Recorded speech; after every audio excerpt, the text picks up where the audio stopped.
আসসালামু আলাইকুম। কে pigeon loft থেকে বলছি। এই যে আমার সবজি গররা, তিনটা মাদি চুইটাল ঝোপা মোজা,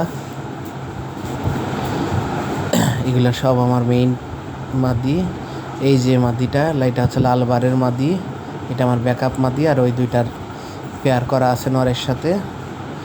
এর মধ্যে একটা সরাসরি পুলক ভাইয়ের কাছ থেকে কালেকশন করা অন্য লোকের মাধ্যমে, আর একটা আমার হোম ব্রিড। এবং গড়াগুলার একটা জিনিস খেয়াল করেন, এগুলো সবই গোলাপি ঠোঁট, গোলাপি চারি, ছোট গোলাপি ঠোঁট। আমার কোনো কবুতরই কালো ঠোঁট, কালো চারি পছন্দ না। এই জন্য আমার সব কবুতরই দেখবেন যে ছোট গোলাপি ঠোঁট এবং গোলাপি নখের। মাদিগুলার জন্য দোয়া করবেন। মাদিগুলা দুইটা রেস্টে আছে, একটা বাচ্চা নিয়ে আছে। ঠিক আছে, ভালো থাকবেন, আল্লাহ হাফিজ।